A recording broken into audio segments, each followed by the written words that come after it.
કેમ છો? તો બધા મજામાં જ છો? તો ભાઈ આજ મોરંગી ગામમાં વિતરજભાઈ આવી ગયા છે. આપણે ભાઈને પૂછીએ કેમ છે ભાઈ? મજામાં? મજામાં. કઈ ચેનલ નું નામ છે? મહેશ સોલંકી 1204. મહેશ સોલંકી 1204 યુટ્યુબ ચેનલ ને ખૂબ સમર્થન આપો. આ વિડીયો ને લાઈક કરો, શેર કરો અને તમામ લોકોને વિનંતી કે આ ચેનલ ને સબસ્ક્રાઇબ કરો અને મહેશભાઈ સોલંકી ને ખૂબ આગળ વધારો. વાહ ભાઈ વાહ.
સાથે લઈને જે સાલના વ્યક્તિ એવા વિજરાજભાઈ સોલંકીભાઈ એવા છે.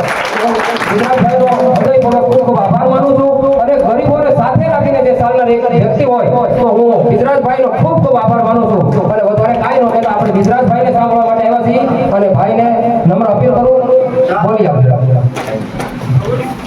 તો આપ સૌ ઘણી બધી વારથી રાહ જોઈ રહ્યા છો.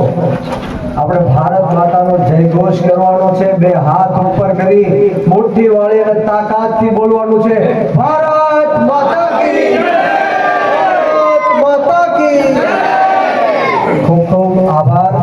સૌપ્રથમ તો આપ સૌ અહીંયા જેટલા પણ લોકો ઉપસ્થિત છો એની હું બે હાથ જોડીને માફી એટલા માટે માંગીશ કારણ કે જે સમય હતો એના કરતા બહુ મોડું થઈ ગયું છે, પરંતુ આગળના જે કાર્યક્રમો હતા એ બહુ જ મોડા ચાલુ થયા એટલા માટે આપની સમક્ષ હું મોડો પહોંચી શક્યો છું.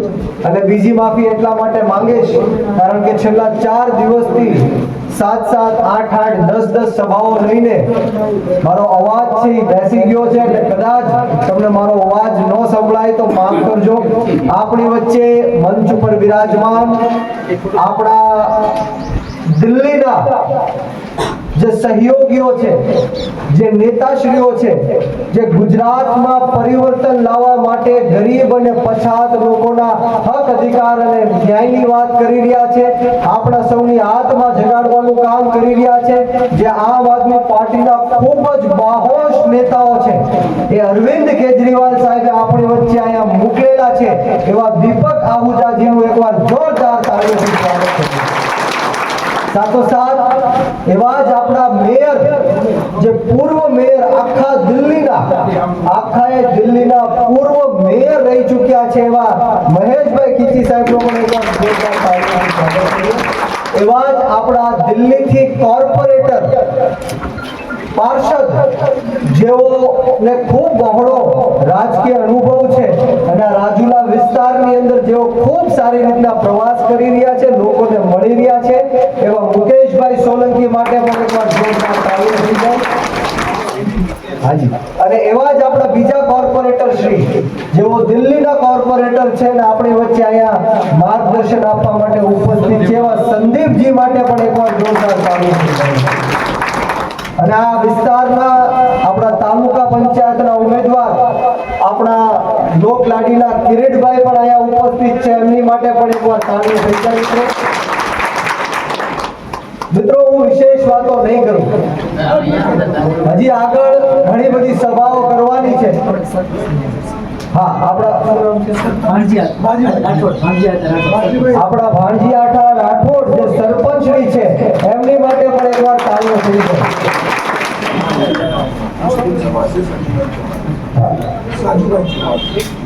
આપણી વચ્ચે માઇનોરિટી સમાજથી, મુસ્લિમ સમાજથી સાજુભાઈ ચૌહાણ પણ ઉપસ્થિત છે, એમની માટે પણ એકવાર તાળીઓ થઈ જાય.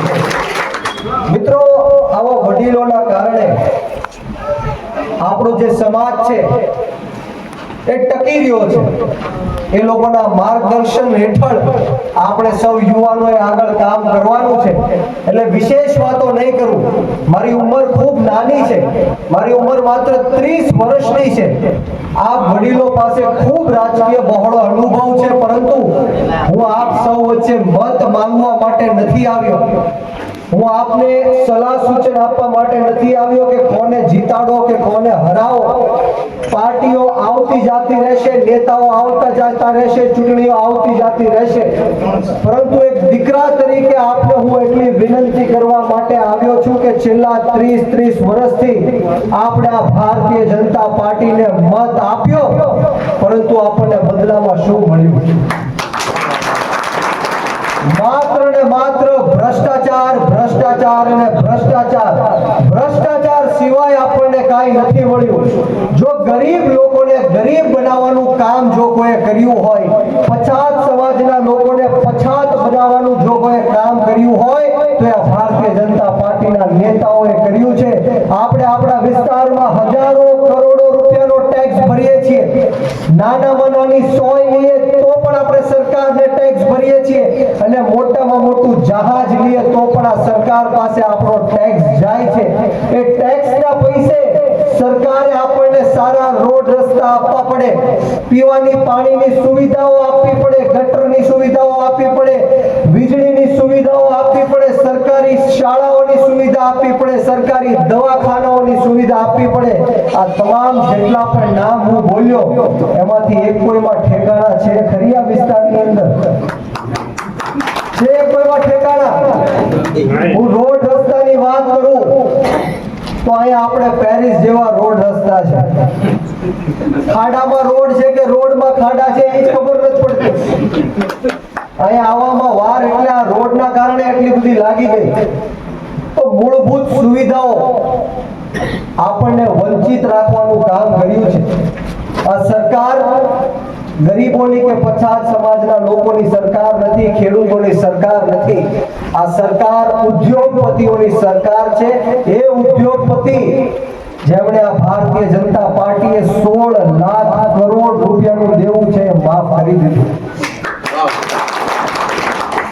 પરંતુ આ ખેડૂત જે દિવસ રાત મહેનત મજૂરી કરે, તડકો હોય કે છાયો હોય, પોતાનું લોહી અને પરસેવો ખેતરમાં રેડે, વહેલા સવારે જાગીને આપણી બહેનો દીકરીઓ વાડીએ જાય, ખેતરે જાય, ટિફિન લઈને આખો દિવસ મહેનત કરે, છતાં પણ ખેડૂતના ઘરે જો દીકરા કે દીકરીનો પ્રસંગ આવે ને, ત્યારે આપણી બહેનો દીકરીઓ ઘરેના ગીરવે મૂકવા જવા પડે. એ આપણી માટે દુઃખની વાત છે મિત્રો.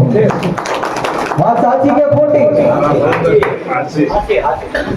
આજ મોદી સરકારે, આજ નરેન્દ્ર મોદી અને ભારતીય જનતા પાર્ટીએ 2014માં કીધું હતું કે 2022 સુધી ખેડૂતોની આવક બમણી કરીશું. કીધું હતું કે નહોતું કીધું? હવે કોની આવક બમણી થઈ? હાથ ઊંચો કરો જોઈએ.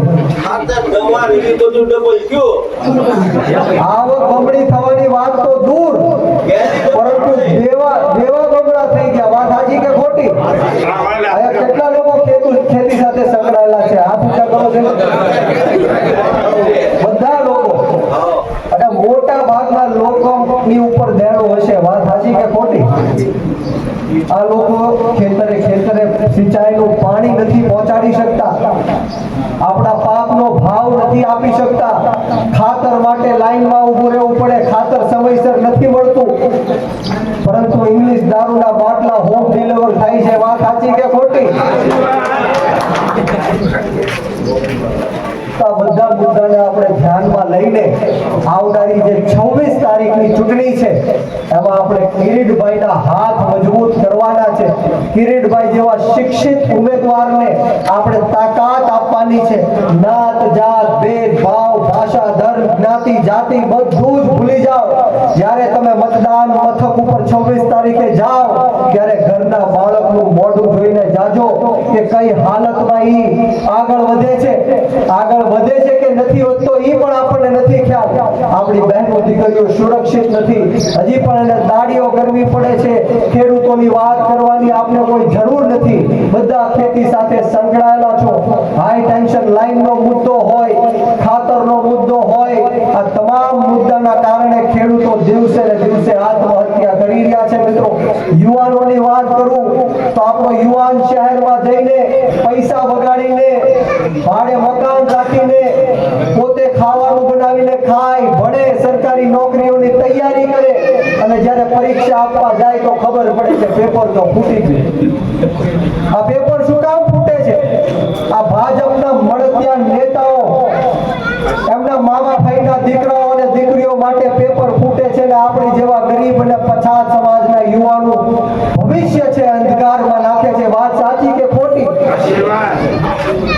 હવે ક્યાં સુધી આ લોકોની ગુલામી સહન કરશું? ક્યાં સુધી અત્યાચાર સહન કરશું? કદાચ કોઈને ન ખબર હોય તો આપણે સૌ અઘોષિત ગુલામીમાં જીવી રહ્યા છીએ. તમે જુઓ, દિલ્હી અને પંજાબની અંદર આમ આદમીની પાર્ટીની સરકાર બનતા અરવિંદ કેજરીવાલ સાહેબે મફતમાં સારામાં સારું આંતરરાષ્ટ્રીય સરકારી શાળાઓ બનાવી. પૈસાવાળા લોકો પ્રાઇવેટ સ્કૂલો, ખાનગી સ્કૂલો છોડીને સરકારી શાળાઓમાં દાખલ થવા માંડ્યા. હમણાં મેં સાંભળ્યું કે આપણા કોર્પોરેટર સાહેબ છે, જે દિલ્હીના કોર્પોરેટર છે, એમના છોકરાઓ પણ સરકારી શાળામાં ભણીને મોટા થયા છે. મિત્રો વિચારો. અને આપણે પ્રાઇવેટ સ્કૂલોમાં એડમિશન લેવા માટે લાખો રૂપિયાનું પાણી કરવું પડે. સરકારી દવાખાનાઓમાં જાઓ તો ડોક્ટરો ન હોય, દવાનો ન હોય, એના માટે પ્રાઇવેટ હોસ્પિટલમાં જવું પડે. કોઈ પ્રાઇવેટ હોસ્પિટલમાં જાય તો 2-5 લાખ રૂપિયાનો ખર્ચો થઈને જ બહાર આવે. વાત સાચી કે ખોટી? આ બધા જ મુદ્દાઓને ધ્યાનમાં રાખીને આપણે સૌએ એક થવાની જરૂર છે. એક બાજુ ભારતીય જનતા પાર્ટી છે, જે કોઈ સારા માણસને ટિકિટ નહીં આપે, શિક્ષિત માણસને ટિકિટ નહીં આપે, એ એવા માણસોને ટિકિટ આપશે જે ગામમાં ધાક ધમકીઓ આપતો હશે, લૂંટતો હશે, દબાવતો હશે, કનડતો હશે. અને બીજી બાજુ આમ આદમી પાર્ટી છે, જે યુવાને ટિકિટ આપશે, શિક્ષિત લોકોને ટિકિટ આપશે. આપ સૌને મારે વિનંતી કરવી છે કે એકવાર આમ આદમી પાર્ટીને મોકો આપો. કદાચ તમે બ્રિજરાજભાઈ સોલંકીને જાણતા હોય, ઓળખતા હોય, તમને મારા કામ વિશે ખબર હોય તો હું આપ સૌને વિનંતી કરું છું કે એકવાર આમ આદમી પાર્ટીને મોકો આપો. જો આમ આદમી પાર્ટી ચૂંટાઈને કામ ન કરે તો બીજી વાર બ્રિજરાજ સોલંકી તમારા ગામમાં પગ નહીં મૂકે અને મત માંગવા નહીં આવે. વિશેષ વાતો નથી કરવી, ઘણો બધો સમય થઈ ગયો છે. ત્યારે હમણાં જ મારે રાજેન્દ્રભાઈની વાત કરવી છે. અહીંયા મહુવાથી રાજેન્દ્રભાઈ આપણા એડવોકેટ વકીલ છે, એ ઉપસ્થિત છે. એમની ઉપર ખોટી કલમ લગાડવામાં આવી, ખોટો કેસ કરવામાં આવ્યો, છતાં પણ રાજેન્દ્રભાઈ ઉપર પ્રેશર આપવામાં આવ્યું કે ભાજપમાં જોડાઈ જાઓ, પૈસા લઈ લો, ટિકિટ લઈ લો. છતાં પણ રાજેન્દ્રભાઈ મરદ માણા કહેવાય કે હજી આમ આદમી પાર્ટીનો કેસ ફેરીને તમારી વચ્ચે આમ આદમી પાર્ટીનું કામ કરી રહ્યા છે. આખા ગુજરાતની અંદર ન્યૂઝના માધ્યમથી તમે જોયું, સમાચારના માધ્યમથી જોયું, સોશિયલ મીડિયાના માધ્યમથી જોયું કે આ ભ્રષ્ટાચારી ભારતીય જનતા પાર્ટીના લોકો મોટા મોટા બળગાઓ ફૂંકે છે કે વિશ્વની સૌથી મોટી પાર્ટી, શિસ્તબદ્ધ પાર્ટી, છતાં પણ આમ આદમી પાર્ટીના ઉમેદવારોનું અપહરણ કરવાનું કામ આ લોકો કરે છે. અત્યાર સુધી જો આ લોકોએ કામ કર્યા હોત તો આવા અપહરણ કરવા પડે? કોઈકને ફોર્મ પાછું ખેંચાવડાવવા માટે પૈસા આપવા પડે? એ કોના પૈસા છે? એ તમારા પૈસા છે, ગરીબ લોકોના લૂંટેલા પૈસા છે. એટલે આપ સૌને વિનંતી કરવાની કે એકવાર આપણે આ વિસ્તારની અંદર આમ આદમી પાર્ટીને મોકો આપવાનો છે. હું તમને ગેરંટી આપું છું કે જે દિલ્હી અને પંજાબની અંદર કામો થયા, એ જ કામો ગુજરાતની જનતાને પણ લાભ મળશે અને મળશે. વિશેષ વાતો નથી કરવી, પરંતુ આજે તમારે સૌએ મને ખાતરી આપવાની છે કે આપણે કિરીટભાઈને જંગી બહુમતીથી જીતાડશું. બોલો, જીતાડશું કે નહીં?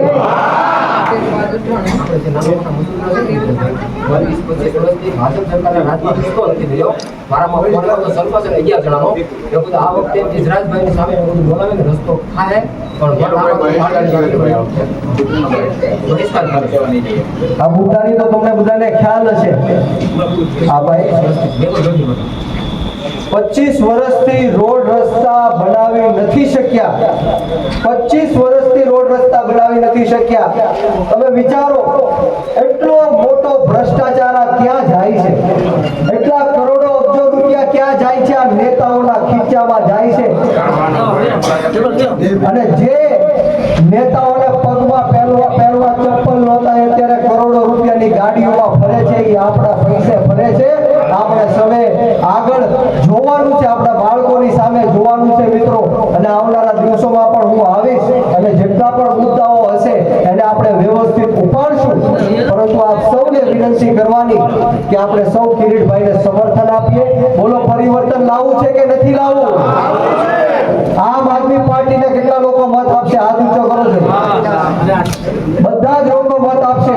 પરંતુ મારે તમને કહેવું છે કે તમે લોકો તો જાગૃત છો, તમે લોકો તો આમ આદમી પાર્ટીને મત આપવાના છો. પરંતુ સત્તા પરિવર્તન એમને નહીં થાય. આ સરકારને ઘર ભેગી કરવી હશે તો અહીંયા બેઠેલા એક એક વ્યક્તિએ 50 લોકોને આમ આદમી પાર્ટીની વિચારધારા કહેવી પડશે. જે દિલ્હીની અંદર કામો થયા છે એ ઘરે ઘરે સુધી પહોંચાડવા પડશે. 5 લોકોને તમારે આમ આદમી પાર્ટીમાં જોડાણ કરવું પડશે. ત્યારે જઈને સત્તા પરિવર્તન થશે. વિશેષ વાતો નથી કરવી. ખૂબ લાંબા સમયથી આપ સૌ મારી રાહ જોઈ રહ્યા હતા. મને શાંતિથી સાંભળ્યો. મારા પિતાતુલ્ય વડીલો, મારી માતૃશક્તિ અહીંયા હાજરી આપી તે બદલ તમામનો આ તકે હું ખૂબ ખૂબ આભાર વ્યક્ત કરું છું. ને આવો સાથ સહકાર અને પ્રેમ હંમેશ મળતો રહે એવી માતાજીના ચરણોમાં પ્રાર્થના સાથે આપ સૌને બ્રિજરાજ સોલંકીના જય હિન્દ, જય ભારત, જય જય ગરવી ગુજરાત. બોલો જય જવાન, જય જવાન, ભારત માતા કી. ખૂબ ખૂબ આભાર, ધન્યવાદ. સારું, તો રજા લઉં છું બધાની. હજી આગળ જવાનું છે. મારા લાયક કાંઈ પણ કામકાજ હોય